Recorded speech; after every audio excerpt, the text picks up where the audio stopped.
Welcome back to another video, guys. In this one we're going to take a look at maintaining our kit.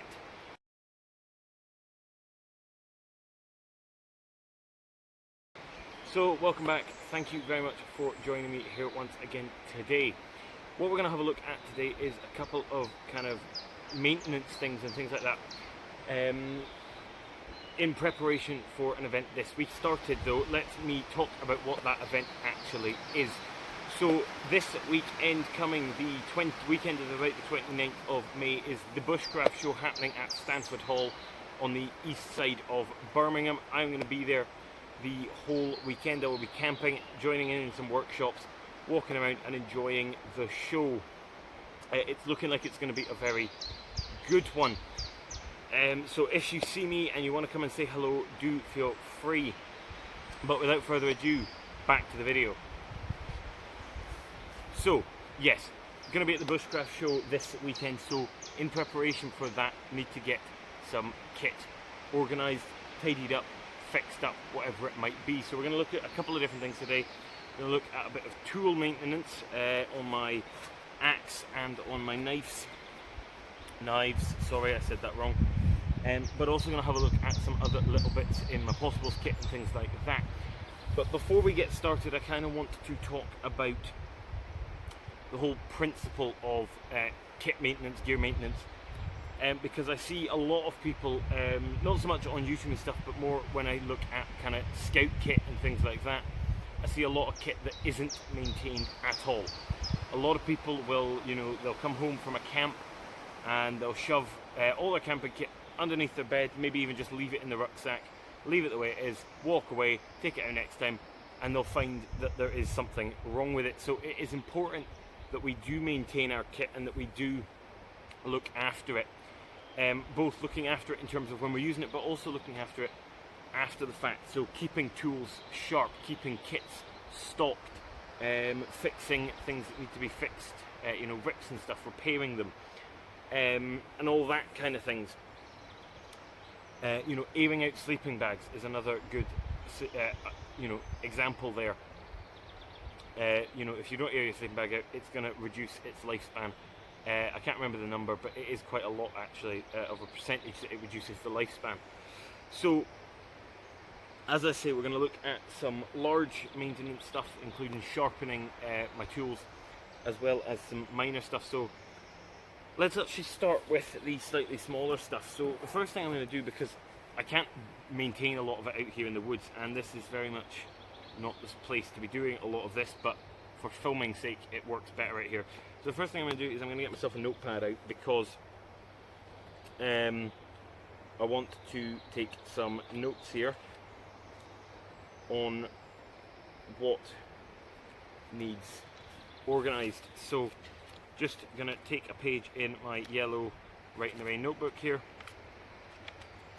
so that when I go home I can look at what I've discovered needs worked on. So I'm just I haven't got everything with me today, obviously. I've just got a kind of smorgasbord of stuff that I wanted to talk about. First of all, first aid kit. I know for a fact that I do not need to kit this out anymore, because we had it out last week for last week's video. I'll leave a link up here if you haven't seen that already, and down in the description. Because I had that out for that video, I've already done the kit check on that, so we know that that's fine. My weather kit here, not really a piece of kit that needs to be checked. For starters, if this bag's full, I know it's got everything in it, but also that will just get checked when I pack for the show, so that's not really something either. The one that does need checked, and the main thing I want to, or one of the main things I'm going to look at today, is my possibles pouch. So I'm going to open this up. I'm just going to lay it down here, and we're going to go through what I need, what's fine. So first of all, head torch. I need to replace batteries. So that is about replacing batteries, actually, both in my head torch but also in my spare batteries thing here, so that we are kitted. I shouldn't really need a head torch at the Bushcraft Show because, well, it's pretty much daylight till about 10 o'clock now. By which point I'll have a fire, hopefully, and things like that to keep it alight. But we want to be ready anyway. Got my quick deployment ridge line here. It's looking a bit tatty. but that's because I've had to add, I extended it here. I'm just going to leave that extension on, so we're happy with that. But the other thing that's missing from this kit here is my hank paracord. There's supposed to be a hank of, you know, a good hank paracord in here. That's missing. Got my battery bank here. I had this out on an expedition the other day, so it's out of battery, so we know we need to charge that up. That battery bank's not going to last me the whole weekend anyway, but we'll have it charged. And other than that, I think everything in here is A-OK. So, you know, that's the kind of simple checks that you're doing. You should be doing these types of checks. The best time to do them is after you've done an activity or an expedition or a trip or whatever, because that's when you might have used something and you want to replace it. It's easier to remember to replace it after you've used it than it is before you go to use it again. So, but in this case, I'm checking it before I go on a trip, so that's fine. So that's the possibles pouch. We're all good. So realistically, that is what I'm checking in terms of the minor things. So now let's have a look at some of the tool stuff. So I'm going to start with the one that's got the least amount needed for it, which is my saw here. So quick inspection of the leather sheath, could maybe do with a bit of an oil before we go. Saw is perfectly straight, it's not bent. I've fixed the bend in it before. It's got a good tension on the screw, and I'll be able to tighten that on the fly anyway. Of course, with saws we can't really you can sharpen them, but it's a bit of a faff, you don't really need to anyway. So we're happy with the saw. So the only other things left to do is take a look at the two knives that I'll be bringing, which is my TVS bore bushcraft knife and my Gila sheath knife here.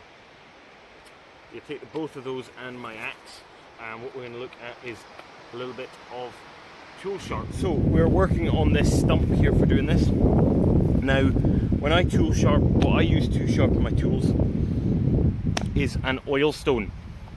Now obviously if I'm doing it in the field, I'm not, because this is a big heavy thing. This is how I would do it at home or whatever, which is typically where I find myself sharpening anyway. So this has a little wooden box. Now you can see it's going to slide about, so we'll take it out of the box and we'll just use the stone straight because it will grip better. This has two sides. So we have I think diamond plated side here. I'm not actually entirely sure of the grits of this stone, and it doesn't say on it, but we've got a rough side and we've got a smoother ceramic side. So we'll start with the big knife because it's the easiest one to demonstrate this with.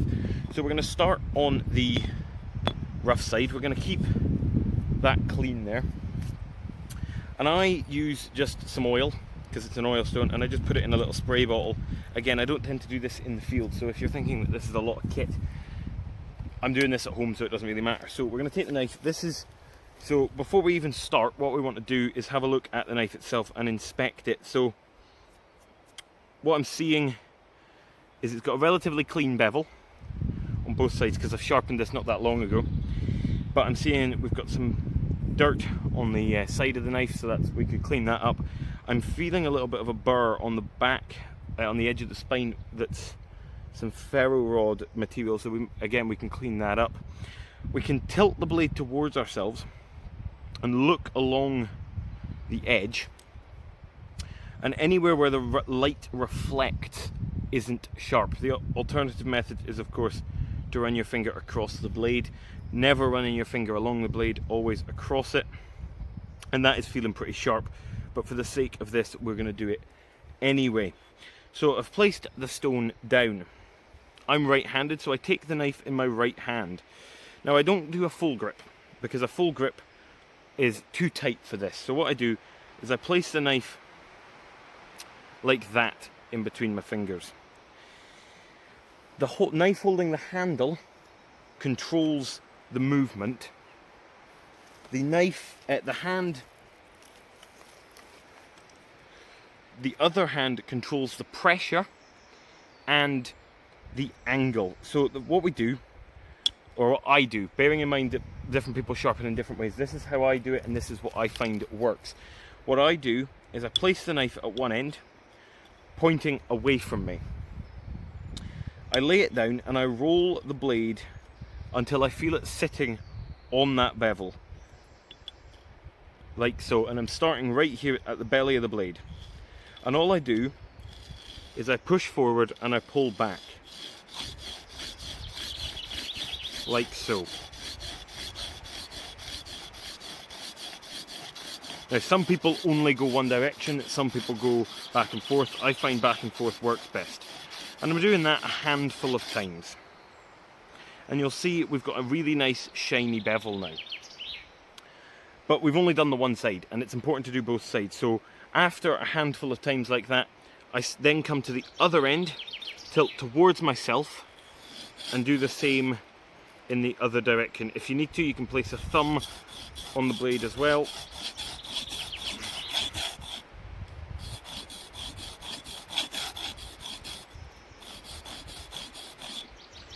And again, that is nice and shiny.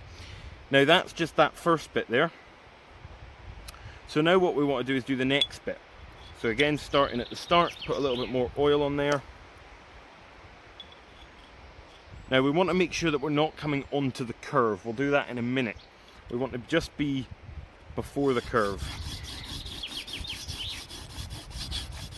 I'm applying a medium pressure, so I'm not really ramming it into the stone, but I'm also not just gliding it along the stone.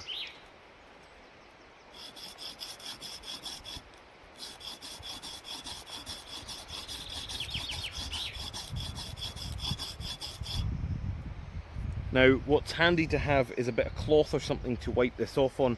I don't have a bit with me today, so I'm just going to make do. So there we go, we've done the first bit and the second bit of the blade.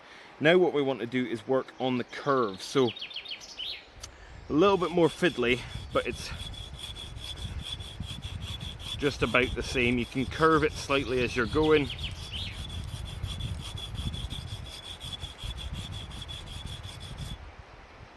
And again, other direction.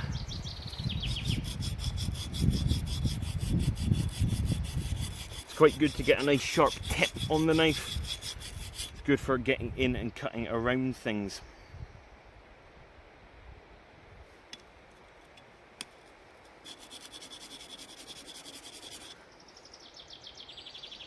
So once I've done that, what I want to now do is, because I've done it in 3 parts, there's going to be a slight join between them, so we want to even that out. To do this, I'm going to put a little bit more oil on because it's drying out, and all I'm going to do is, as I'm sharpening, I'm going to move it along the blade and do the whole blade, all the way right up to the tip and all the way back down.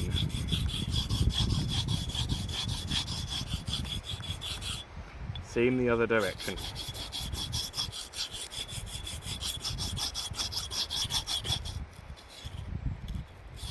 Keeping that angle.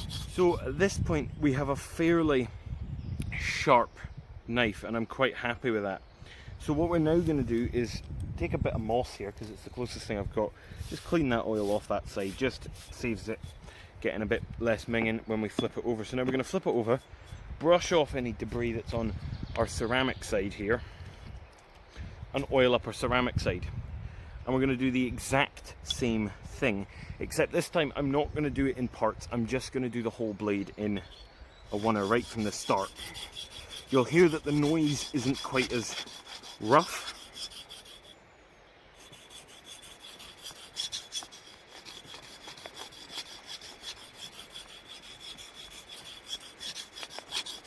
And you will see that grey slurry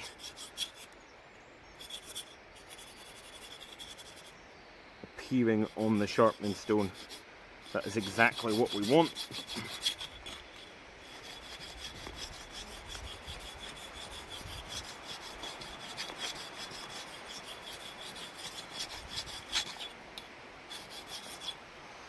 And that's probably enough just there to give us a nice sharp edge. It is very much indeed.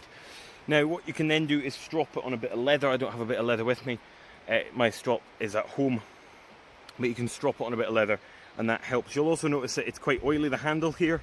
That's fine, just rub that into the wood, helps maintain it. Now just to clean up our edge here, our side and our back, all I'm going to do is put a little bit of oil on the block, and we're not even sharpening here. I'm just going to lay it flat on the stone and just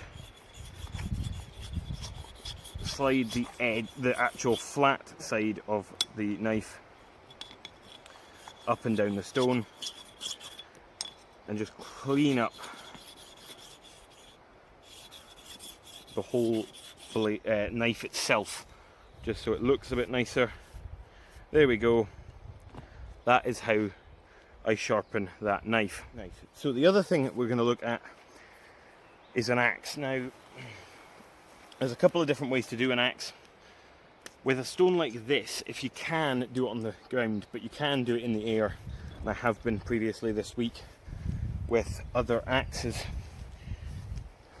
So again, we're going to start on the rough side. My axe is reasonably sharp, but we'll start on the rough side anyway. Oil it up, place the axe on, and we want to do the axe in circles. So I'm placing it on, I'm finding the angle, and I'm spinning it in circles. And then I'm moving to the top of the, I'm doing starting in the middle, moving to the top, moving to the bottom, and repeating that.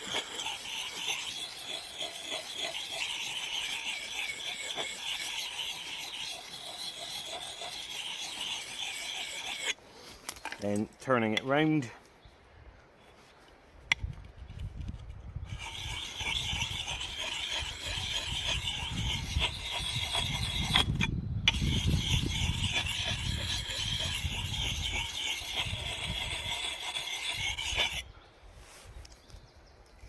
And already that's getting razor sharp again, so I'm already happy to switch to the ceramic because my axe was pretty sharp before I even started. Because axes tend to hold their edge a little bit longer, and I sharpened this not that long ago. So again, same on the ceramic.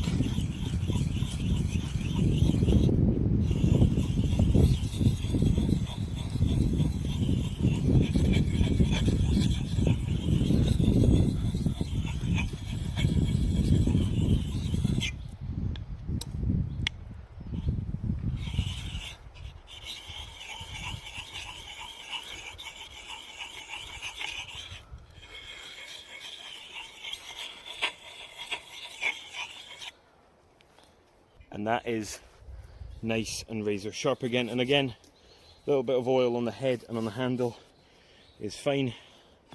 And there we go. That is some simple sharpening of some bushcraft tools. So there we go. That is some basic kit maintenance item things, in particular sharpening up the tools ahead of an activity or an event. And that's going to about do it for this video. As a reminder, I'm going to be at the Bushcraft Show this weekend, so if you are there, do come and say hello. For those of you also going, I hope you really enjoy the show. And yeah, it's looking like it's going to be a good one. It's looking like it's going to be a hot one, but nevertheless it will be good. And hopefully it will be a nice chance to meet some people. But that's going to do it for this one, guys. So if you liked it, make sure to leave a like down below, and if you're new here, please consider subscribing as well. Check out the links in the description, leave a comment while you're down there, and bye for now.